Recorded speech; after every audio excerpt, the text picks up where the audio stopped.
da internet, como é que vocês estão? Estou aqui para o segundo vídeo da semana. Eu prometi que eu ia postar 2 vídeos na semana, né? Então esse eu tô postando, assim, não exatamente no dia certo, porque os dias que eu realmente posto vídeo são nos sábados, todo sábado sai um vídeo. Mas eu prometi que ia, né, soltar um vídeo aí no domingo. Então tecnicamente tá no momento certo, que é o vídeo de mangá, né?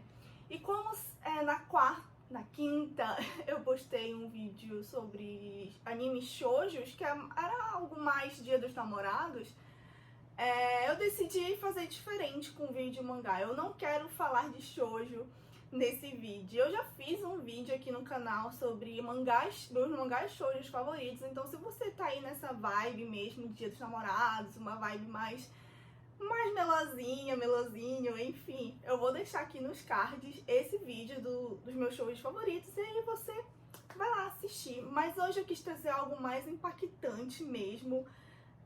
Então hoje vai ser vídeo sobre mangás que me impactaram e o porquê, né, me impactaram. Porque assim, um mangá, né, ou qualquer obra na verdade, pode te impactar de diversas formas e por diversos motivos. Pode ser pela história, pode ser pela moral da história, ou pode ser por causa da arte, né? No caso do mangá, dos traços. Ou a história pode ser a coisa mais louca, sabe? Uma história absurda. Que no caso tem um mangá aqui que tem uma história absurda, que inclusive tá gerando muita polêmica aí. Então eu vou falar sobre esses mangás, porque eu sempre tô lendo alguma coisa que sempre tá me impactando. Eu gosto de ler coisas que me agregam de alguma forma. Pode ser de alguma forma besta, ou pode ser de alguma forma mais profunda. Então eu decidi trazer esses mangás aqui, que eu realmente estou sempre lendo alguma coisa muito profunda. Na verdade, as minhas leituras favoritas são sobre livros ou mangás que têm histórias sobre superação, sobre traumas, histórias pra sofrer mesmo, eu gosto de sofrer. Então eu trouxe aqui esses mangás que me impactaram por diversos motivos. Cada mangá aqui me impactou por um motivo diferente. Então, como aqui hoje esse vídeo vai ser um pouco mais longo, tentarei fazer em 20 minutos no máximo, então bora logo começar pro vídeo, né? Porque vocês sabem que eu falo, e às vezes a intro fica 4 minutos de intro. Então, enfim, bora começar o vídeo de hoje. Bom, o primeiro anime aqui dessa lista talvez não seja uma surpresa pra muitos que já me conhecem, mas Nana é um josei voltado pro musical e pro drama. Foi lançado entre 2000 e 2009, então ele tem 21 volumes, é bastante volume, só que ele tá em hiato. Nossa queridíssima Ai Ozawa aí entrou em hiato e nunca mais saiu. Então, fãs de Hunter x Hunter, eu sei o que vocês sentem. E bom, nem precisaria falar de Nana, porque é só mostrar a minha tatuagem que eu fiz recentemente de Nana. Eu tenho um amor absurdo por Nana, é assim, uma coisa que eu não sei explicar.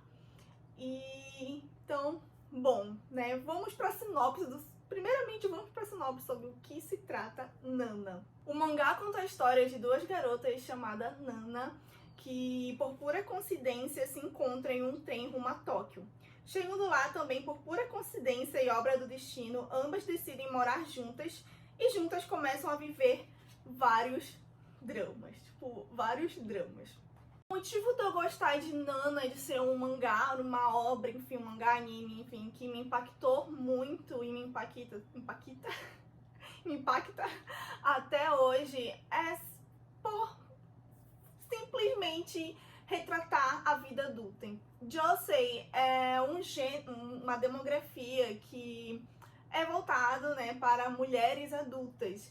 Então, geralmente, essas histórias retratam o cotidiano de uma mulher adulta, mulheres na faculdade, enfim, ou homens na faculdade. Então, eu acho que eu me identifico muito mais com essa demografia justamente por isso, pois é a fase que eu tô vivendo da minha vida, né? A fase adulta.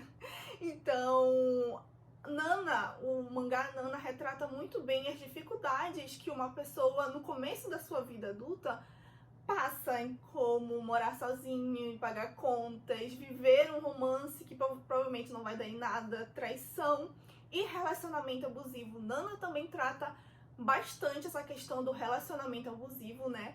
a relação da Nana Hachi com o Takumi é relacionamento abusivo puro. Então Nana também fala sobre relacionamento abusivo e foi algo que mexeu muito comigo. Essas cenas em específico do relacionamento abusivo, desses momentos me mexeram demais. Então é um dos motivos de eu ser apaixonada por Nana, porque retrata muito bem como uma mulher vive dentro de um relacionamento abusivo, né? O que ela passa e, tipo, como ela não consegue sair disso e o porquê que ela não consegue sair disso. Ana também fala bastante sobre escolhas muito importantes que te machucam, mas são importantes e você tem que tomá-las. Então isso foi outra coisa que me marcou muito, pois diariamente a gente está tendo que tomar decisões que a gente não queria tomar, mas são importantes tomar porque afinal nós somos adultos e temos que agir como adultos quando a gente não quer agir como adultos. Então, Nana também traz bastante disso, sabe? Nossa, eu me irritei tanto com algumas decisões que foram tomadas no mangá, mas foram importantes, eram necessárias, então isso me fez refletir bastante. Nana me fez refletir sobre a minha própria vida adulta, sobre o que eu tô fazendo com a minha vida adulta, principalmente porque eu assisti e li Nana quando eu estava começando a minha vida adulta, apesar de que eu ainda me considero um pouco adolescente. Mas Nana fala justamente sobre isso, sobre a vida adulta, e é o que eu mais gosto. Então é isso. Se vocês já leram Nana e gostam tanto de Nana assim como eu, ou se Nana impactou vocês do mesmo jeito que me impactou, deixa aqui embaixo, eu quero saber. E se você não gostou de Nana, me diz aqui porque não gostou de Nana. Nana é maravilhoso. E é isso, bora pro próximo. O segundo mangá que mexeu comigo de uma maneira assim catastrófica, eu vou ter que ler o nome dele porque é um nome enorme. Mas vamos lá, é Watashitachi no Shiawaze Nadikan. Esse mangá de nome enorme que até agora eu não consegui decorar é um seinen voltado pro drama e pro psicológico. Seinen voltado pro drama e pro psicológico, você já sabe que vai te destruir. Inclusive seinen, minha segunda demografia favorita. E esse mangá, que eu não decorei o nome, ele é uma história original do Gon Ji-young. Ou seja, eu acho que ele é coreano, então é um livro dele, só que foi adaptado para mangá pelo acho que é pela Sahara Mizu. E foi adaptado em 2007, tem só um volume, se eu não me engano, é só 9 capítulos, é bem rapidinho mesmo. Um assassino condenado à morte e uma ex-pianista que tentou tirar a sua própria vida 3 vezes se encontram na cadeia durante as horas de visita. E é nesses momentos que ambos percebem que querem viver. Só essa sinopse, né? Só pra deixar muito claro que esse mangá ele tem gatilhos, muito gatilhos, então eu vou deixar aqui embaixo, né, esses gatilhos, caso você, assim, não queira se deparar com esses gatilhos, já estou avisando. Mas é um mangá que fala muito, muito sobre esperança, justamente por ele ter sido condenado à morte e está nem aí pra vida, ele só espera que esse dia chegue logo. E ela, né, uma ex-pianista que tentou tirar a própria vida 3 vezes, também não quer mais viver. E é nessa troca de diálogos, nessa troca de experiência, que ambos percebem que na verdade eles querem sim viver e que ainda há esperança. Então é um mangá que fala muito, muito, muito sobre esperança, sobre voltar à vida mesmo quando ainda estar vivo. O mangá também fala muito sobre fraquezas, porque cada um tem as suas fraquezas e é nesses momentos que cada um fala as suas fraquezas, sua história de vida, que a gente, no caso eu, enquanto leio, acabo percebendo as minhas próprias fraquezas e também me compadeço com a fraqueza deles, que geralmente são fraquezas nossas também, né? Todo ser humano geralmente tem as mesmas fraquezas. E é exatamente sobre isso que o mangá retrata. Mas eu acho que o mangá retrata muito mais justamente sobre esperança. Eu acho que é a mensagem mais bonita que esse mangá passou, pelo menos pra mim. Que sempre há esperança. Sempre. E é justamente, como eu falei, nessa troca de diálogos entre eles, que ambos percebem que na verdade não estão totalmente perdidos. E que eles ainda querem viver. Então, as últimas 2 Dois capítulos desse mangá são capítulos assim que me dilaceraram de uma maneira que eu não consigo nem explicar. O último capítulo, então, em específico, eu tive que reler 3 vezes, porque na primeira vez eu tava chorando tanto que meu olho tava com tanta lágrima que eu não conseguia ler. A segunda vez, mesma coisa, e a terceira vez que eu reli foi quando eu consegui prestar atenção em cada detalhe, porque é tão triste, tão triste.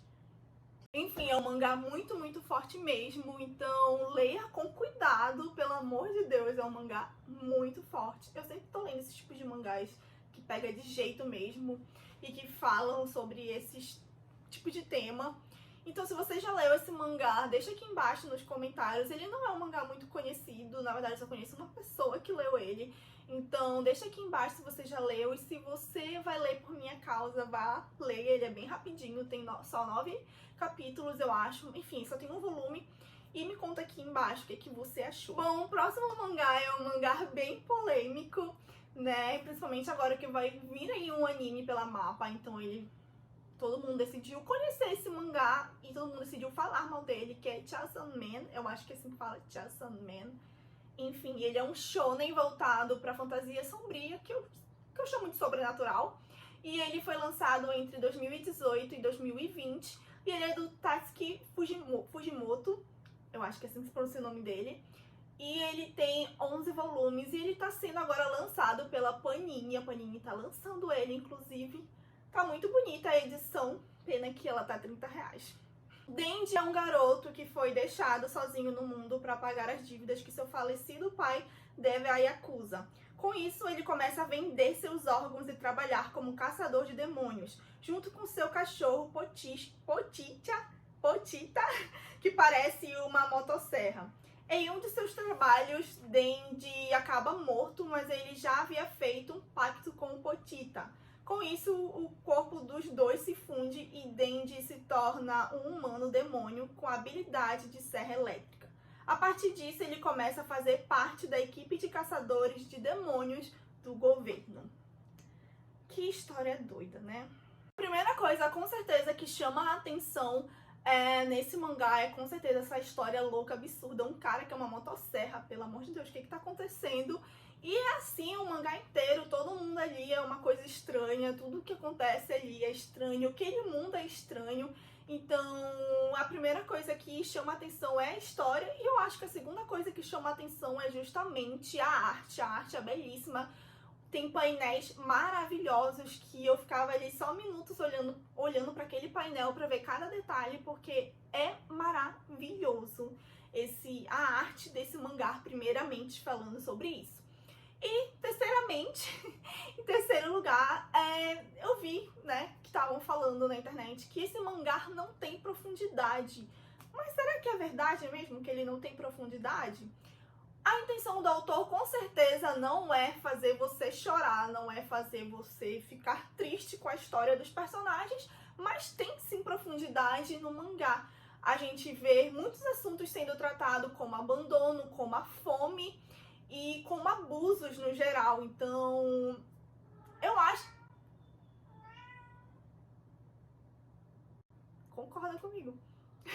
Então, eu acho que isso em si já é já é uma profundidade. O problema é que esse não é o foco do mangá. O foco do mangá justamente são as cenas de luta, é justamente essa história mirabolante e é focar também nos traços, que é um traço muito, muito bonito.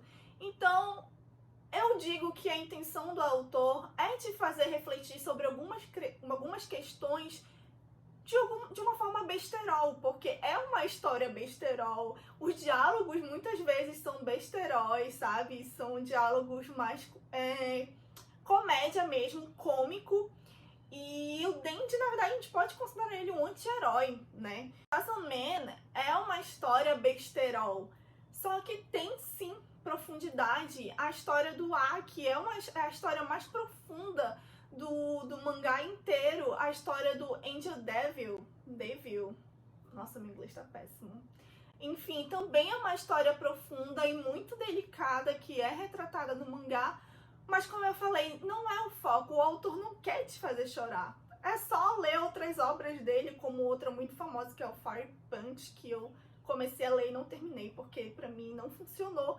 Mas é só ver que todas as histórias dele, o foco não é fazer você chorar, não é você ficar se compadecendo com os personagens, mas há sim profundidade e há sim temas muito importantes tratados em suas obras. E no caso, falando de Chainsaw Man, há sim profundidade e há temas muito bem colocados, mas de acordo com o que o autor quer passar, de acordo com a intenção do autor. Então, eu vejo dessa forma, eu vejo que o autor quis passar alguns assuntos muito importantes, mas de uma forma besteirol, que vai te fazer rir, não vai te fazer chorar. Só que mesmo assim, esse desgraçado me fez chorar. Então é por isso que Chainsaw Man tá aqui nessa lista. Eu tô falando de Chainsaw Man, eu nem sei se é assim que pronuncia o nome, mas tudo bem. Tá aqui nessa lista não só pelo traço maravilhoso, painéis maravilhosos, mas por causa da história em si. Eu achei uma história muito bem construída. Eu queria que sim tivesse mais foco, questões internas de alguns personagens. Queria, mas esse não é o foco da obra. Mas pra mim teve sim profundidade. Se você acha que não teve profundidade, tudo bem, cada um lê algo e interpreta da sua maneira. Então essa foi a minha forma de interpretar esse mangá. Vi muitas questões profundas, sim, mas talvez não tenha tido a profundidade que você queria, ou a profundidade que eu com certeza queria que tivesse mais. Mas é uma obra maravilhosa que eu acho que, se você quer se divertir, quer rir, é perfeito. E ainda assim, refletir sobre alguns temas que são sim tratados aqui. Bom, finalmente um mangá que eu tenho aqui na minha estante, eu não poderia deixar de falar de Helter Skelter, que é da Kyoko Kazaki. E é um josei voltado pro terror psicológico. Olha aí, um outro josei. Eu amo josei. E ele só tem um volume, só um volumezinho. E ele foi lançado entre 1995 e 1996. Então é um mangá bem antigo já. O mangá conta a história de Liliko, uma modelo viciada em cirurgia plástica que faz no corpo inteiro para ficar perfeita e no topo do mundo da moda. Mas seu corpo começa a se decompor devido a tanta cirurgia, deixando à mostra o lado obscuro de Liliko. Perfeito. Então, todas as obras que eu já li dessa autora, que é Helter Skelter e River's Edge, acho que é assim que pronuncia, que inclusive não coloquei aqui nessa lista porque esse vídeo deve estar enorme, provavelmente, então não tem como eu falar de todos os mangás que me impactaram, mas eu posso fazer uma parte 2, enfim, depende de mim. Então, todas as obras dessa autora fazem críticas sociais e River's Edge faz uma crítica social sobre um tal assunto e Helter Skelter faz crítica social sobre essa cultura da cirurgia plástica. E eu vejo esse mangá como algo muito atual. Apesar de ser lá de 1995, eu vejo como atual. Justamente por nós estarmos vivendo justamente essa era da cultura da cirurgia plástica, dos procedimentos estéticos. A gente vê aí o tanto de blogueiras, influencers que estão fazendo esse negócio de lipoled, preenchimento labial, enfim, sobre esses diversos procedimentos estéticos e cirurgias plásticas, né? Porque procedimento estético e cirurgia plástica são coisas diferentes.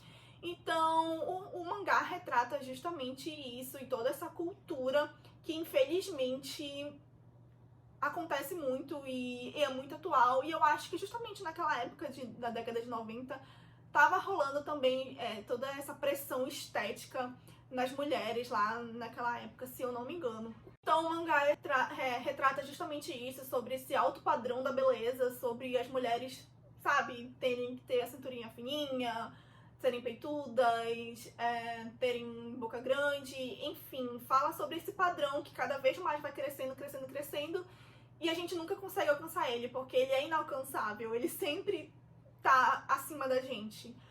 Quando a gente acha que tá chegando nele, vai e ele aumenta. Então, Helter Skelter fala justamente sobre isso e é um mangá que me impactou muito justamente por causa disso. Sem contar os traços, porque por ser um terror psicológico e pra uma vibe mais obscura e etc., o mangá tem traços muito, muito marcantes e isso favoreceu muito pra te adentrar na história e se envolver justamente com tudo que acontece aqui e ainda se envolver com a questão, né, justamente com essa crítica social. É um mangá que eu, inclusive, preciso reler e todo mundo deveria ler, Helter Skelter, porque é um assunto muito pesado, então contém gatilhos, ok? E se você já leu Helter Skelter, deixa aqui embaixo. Se você vai ler, vai lá ler e depois me conta o que achou. Eu espero que vocês tenham gostado desse vídeo. Não estamos aqui pra julgar, entendeu? Se você não concorda com as coisas que eu falei aqui, principalmente sobre o mangá Chainsaw Man, que é um mangá que, enfim, tá muito polêmico mesmo. Se você acha que ele não teve nenhum tipo de profundidade, tudo bem, é uma opinião sua. Cada um, sabe, interpreta tudo de uma maneira. E eu interpretei esses mangás dessa maneira e eles me impactaram por esses motivos. Então, se nenhum mangá aqui te impactou, se você leu e não te impactou e você discorda totalmente de tudo que eu disse, tá tudo bem, cada um, né, avalia de uma maneira e tá tudo ok com isso, não precisamos brigar por isso. Mas é isso, até semana que vem aí com um vídeo sobre livro, um vídeo do livro, sobre livro. E eu espero que vocês tenham gostado desse vídeo. Foi um vídeo, é com certeza um vídeo que tá longo. E é um vídeo mais sério, mais, enfim, mais profundo. Então é isso e até semana que vem.